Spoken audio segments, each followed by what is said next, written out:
ಹನಿ ಮಳೆಯೂ ಇಲ್ಲದೆ ಗದಗ ಜಿಲ್ಲೆ ರೈತರು ತತ್ತರಿಸಿದ್ದು, ಗದಗವನ್ನ ಬರಪೀಡಿತ ಜಿಲ್ಲೆ ಎಂದು ಘೋಷಣೆ ಮಾಡುವಂತೆ ಅನ್ನದಾತರು ಆಗ್ರಹಿಸಿದ್ದಾರೆ.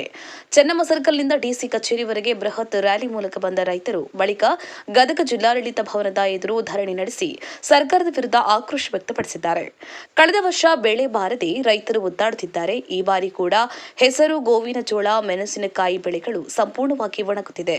ಸರ್ಕಾರ ರೈತರ ಸಂಕಷ್ಟಗಳಿಗೆ ಸ್ಪಂದಿಸುತ್ತಿಲ್ಲ. ಕೃಷಿ ಇಲಾಖೆ ಸರ್ವೆ ಮಾಡಿಲ್ಲ. ಗದಗ ಜಿಲ್ಲೆಯ 7 ತಾಲೂಕುಗಳನ್ನು ಬರಪೀಡಿತ ಎಂದು ಘೋಷಿಸಬೇಕು ಎಂದು ಆಗ್ರಹಿಸಿದ್ದಾರೆ.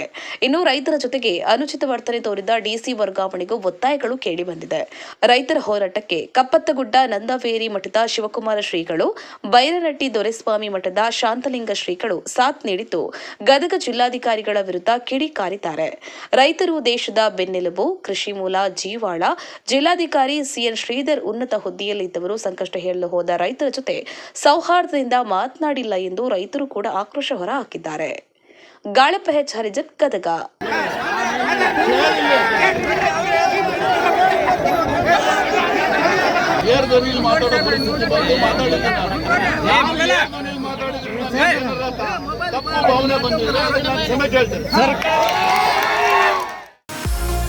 ಇನ್ನಷ್ಟು ಸುದ್ದಿಗಳಿಗಾಗಿ ಈ ಕೂಡಲೇ ಸಬ್ಸ್ಕ್ರೈಬ್ ಮಾಡಿ ಅಂಕುಶ.